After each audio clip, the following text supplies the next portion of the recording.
최근 시중은행의 금리가 내리고 있지만 대출받는 차주들의 금리는 오히려 상승하고 있습니다.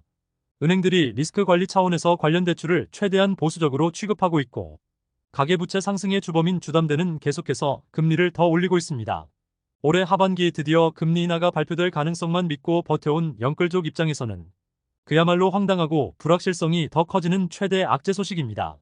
은행연합회 공시 등에서 올해 6월까지 취급된 주요 은행의 개인사업자 대출이 신용대출 기준 평균금리가 6%대에 육박하고 있습니다. 농협은행이 5.93%로 가장 높았고 기업은행과 신한은행 순으로 나타났습니다. 특히 시장금리가 내리고 있지만 은행들은 오히려 대출금리를 인상하고 있습니다. 시장금리에 역행하는 상황은 본격적인 관리에 들어간 주택담보대출이 가장 크게 나타나고 있습니다.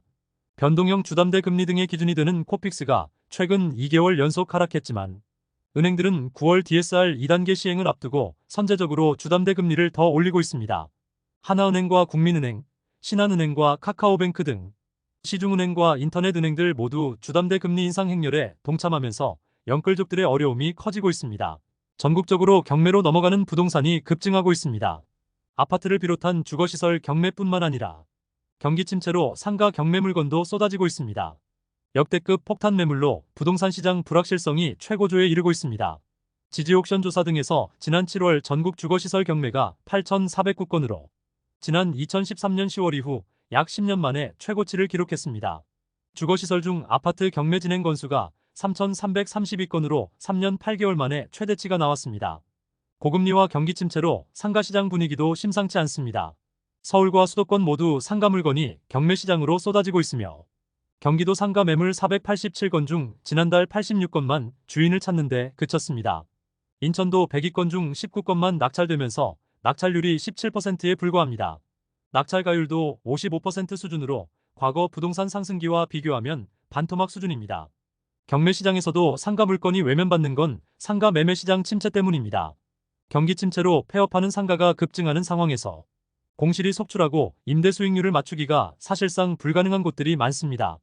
한국부동산원 자료에서 서울 지역 중대형 상가의 연간 수익률이 3.1%로 하락했고 상가 공실률은 8.5%로 상승하고 있습니다. 업계 관계자는 상가는 수익률이 금리보다는 높아야 투자 가치가 있다고 전했습니다. 경기 침체로 자영업자 폐업이 속출하고 있습니다. 연체율이 급등하면서 지방은행이 상반기에만 1조 원에 가까운 부실 대출을 정리했습니다. 나이스 평가정보 등에서 자영업 등 개인사업자 대출 연체자가 올해 3월 124만 명으로 팬데믹 충격이 컸던 2022년 3월 54만 명 대비 2배 이상 급증하고 있습니다. 대출 연체 차주들이 보유한 대출도 25조 1천억 원에 달하고 있습니다. 또 지난해 외식업체 중 폐업한 업체가 17만 6,258개로 폐업률이 21%를 넘어섰습니다. 서울뿐만 아니라 지방 상황은 훨씬 더 심각합니다. 금융권에 따르면 부산과 경남, 광주 전북 등 5개 지방은행이 매각한 부실 채권이 9,804억 원으로 올해 상반기에만 1조 원에 가까운 부실이 발생했습니다.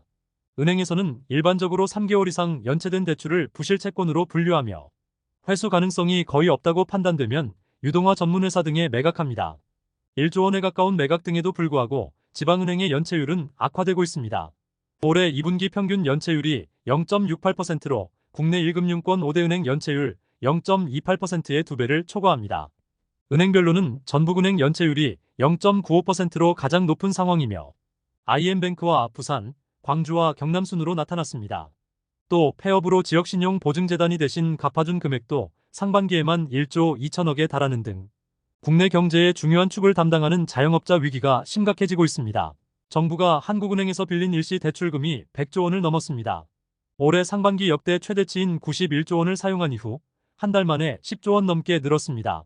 세수 부족이 심각해지면서 공공자금 관리기금에서도 4년 만에 돈을 빌렸습니다. 대정부 일시 대출금 제도는 자금 부족을 해소하기 위해 한국은행에서 빌리는 돈으로 개인들이 은행에서 사용하는 마통 개념과 비슷합니다. 국회 기획재정위 소속 의원이 한국은행에 의뢰한 자료 등에서 올해 7월까지 정부가 한국은행으로부터 대출한 금액이 105조 1천억 원으로 집계됐습니다. 상반기 대출 금액도 91조 6천억 원으로 관련 통계 공개 이후 역대 최대치입니다. 정부가 한국은행에 대출을 요청한 건수도 늘었습니다. 7월까지 총 55차례에 걸쳐 대출을 요청하면서 영업일 기준 2.6일에 한 번씩 대출을 사용한 셈입니다. 일평균 대출 잔액도 예전보다 크게 증가했습니다. 일시대출금의 평균 잔액이 7조 5,131억 원으로 최근 5년 사이 최대치입니다. 더 심각한 건 정부가 공자기금까지 사용해서 돈을 빌린 건 2020년 6월 이후 처음입니다.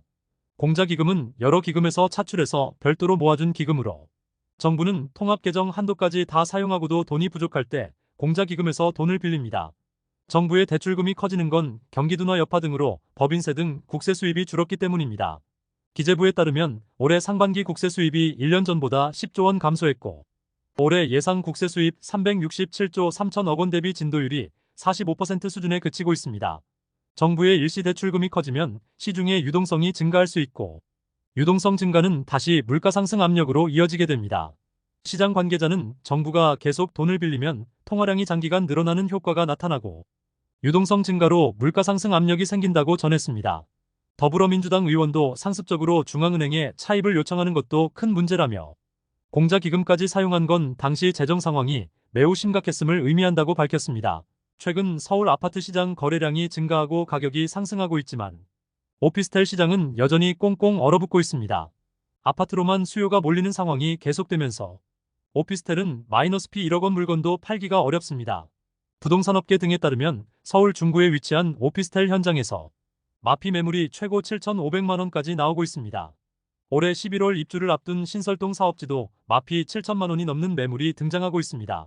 또 지난 6월부터 입주를 시작한 동대문구 답심리동을 비롯해서 동대문구 전농동 오피스텔도 수천만 원 마피를 쉽게 찾을 수 있습니다.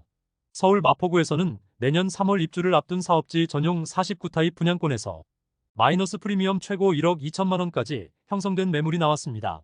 오피스텔 시장 침체가 심각해지면서 1억 이상 손해를 감수하려는 상황입니다. KB국민은행 통계 등에서 서울과 수도권 오피스텔 시세가 매달 하락하고 있고 매수세가 사라지면서 신규 공급 물량도 크게 감소하고 있습니다.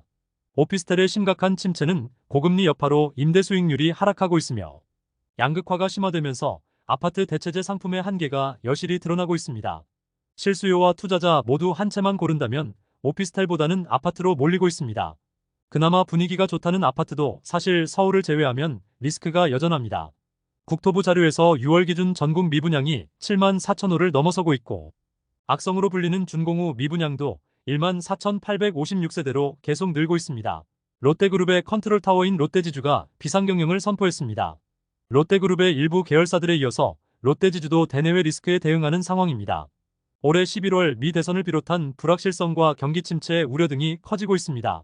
롯데지주는 각 계열사의 경영 개선 활동을 지원하고 관련 협력을 확대하는 데 집중할 방침입니다. 또 비상경영 체제의 일환으로 임원들의 주 6일제 근무 등도 고려하는 것으로 알려졌습니다. 시장에서는 롯데그룹 회장의 재무 건전성 관리 강화 지침 등에 따른 것이란 분석입니다. 앞서 롯데면세점이 비상경영의 일환으로 임원임금 삭감과 함께 대규모 조직 개편을 단행했고 롯데케미칼의 기초소재 부문도 비용 절감에 나서고 있습니다. 호텔롯데가 운영하는 롯데면세점은 올해 1분기까지 3분기 연속 적자를 기록했고 롯데케미칼도 지난해 3,477억 원의 적자가 나타나는 등 어려움이 커지고 있습니다. 미국의 경기 침체 우려가 커지면서 국내 경제 상황이 심상치 않습니다. 국고채 금리가 일제히 내리고 10년물 금리도 하방으로 방향을 틀었습니다. 또 경기 침체 우려로 안전자산에 해당하는 채권으로 투자 수요가 증가하고 있고 주식시장도 변동성이 커지면서 민감하게 반응하고 있습니다. 지금까지 잼스톤TV였습니다. 오늘 영상 도움되셨으면 구독과 좋아요 부탁드립니다. 시청해주셔서 감사합니다.